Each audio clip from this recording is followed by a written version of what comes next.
Now let's bring you update on the multi-story building that collapsed in Harcourt yesterday. More persons are still believed to be trapped beneath the rubble of a collapsed building in Harcourt. More than 24 hours after this incident, search and rescue efforts remain underway as emergency workers race to find survivors. Our correspondent Uche Okoro reports.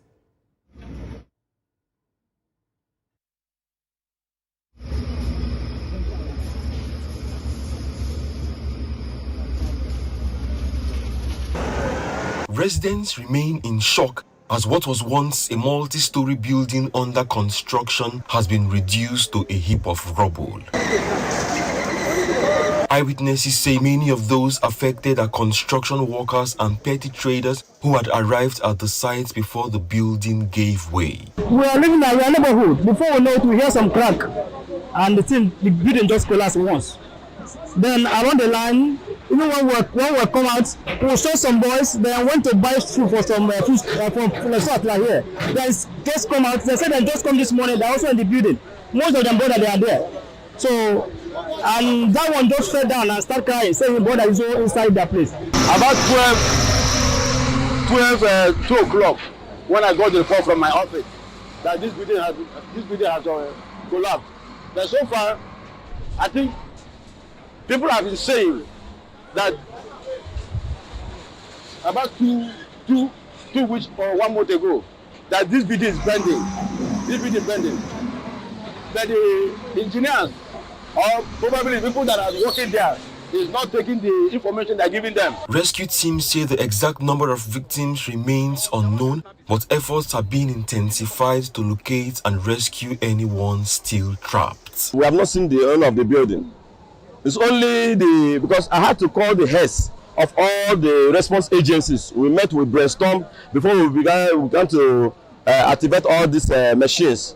So we tried to see if we can get to the owner of the building, no way. The contractor, no way.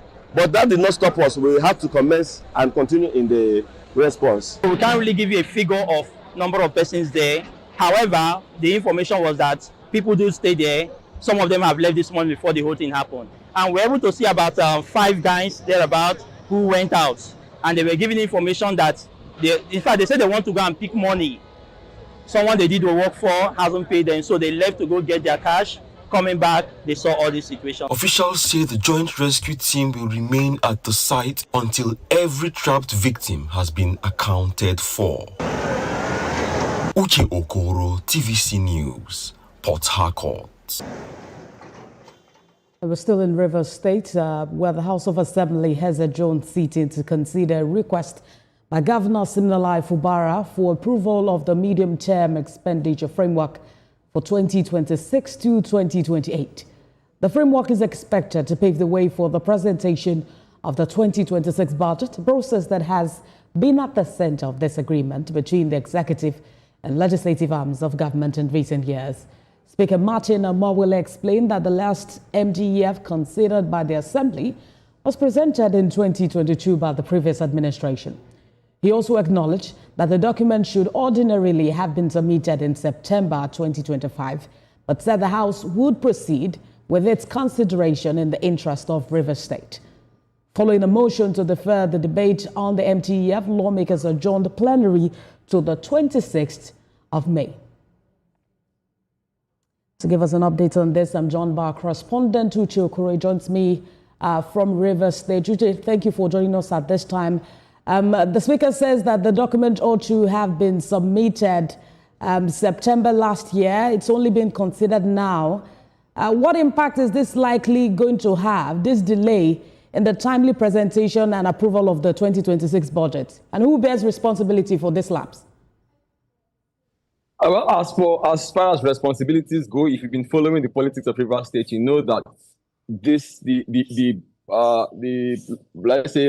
failure to present the budget was caused by the crisis, and the crisis was caused by the failure to present the budget.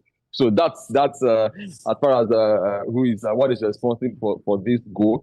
But I think what the Assembly has done today is very significant, because constitutionally the 6-month window permissible by law for government to spend without a budget expires on the 30th of June 2026. That's in just a few days' time. The implication is that if the state government fails to present a budget, we should be looking forward to a government shutdown where the government can no longer spend. So the Assembly has decided that we do not want to be reported as the stumbling blocks to the progress of the state. So let's deliberate on the MTEF. The MTEF is the law. By law, the MTEF must come before the budget.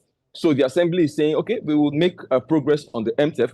After that, I don't think, from my standpoint, there may not be any further roadblock stopping the governor from presenting the budget in order to beat the 30th of June deadline. So very, very critical times that lie ahead in the coming days to see how the executive and the legislature put their differences aside, and so that the state does not descend to a government shutdown. I mean, there are concerns as to how this, the history of this agreement between the executive and the legislative arm over budget-related matters in Rivers State and how far this will go. But we also saw that the speaker said he will go ahead with this only because of, the people of Rivers State. How sure are we that, the Assembly will proceed without any other political interference? It's 24 hours. It's a 24-hour adjournment. Today's sitting was very, very short, very brief. I doubt if this sitting lasted up to 30 minutes. Other paper was read, other of the day was read, and then the motion for the adjournment was deferment and adjournment was moved and seconded. Very, very brief sitting. Tomorrow, I think, let's wait till tomorrow. The House has assured that they will. The speaker acknowledged that there were issues. That stopped it from coming last year, but this time around they're ready to move forward. It is not. We don't have to wait too long, right? It is by this time tomorrow. I will be back here to see what the Assembly will do. But I trust that the Assembly will make progress on it, so that the governor can begin to make efforts to present the budget before June 30th.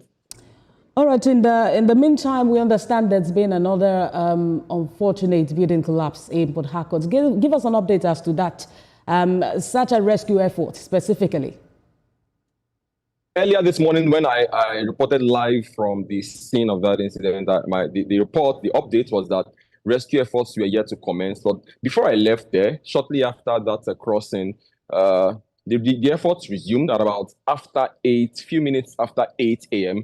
The rescue efforts resumed, and then I stayed there for another couple of hours before I left colleagues there and headed to the State Assembly to catch up with what was happening there. For any moment from now, I'm definitely heading back there. But from reports I'm getting, they have still not been able to reach any other survivor or retrieve any other corpse, any other person dead. So search and rescue is still ongoing. The excavators are still working. But of particular concern, I must state from the side of the people, is that people are wondering why did the rescue efforts have to shut down last night?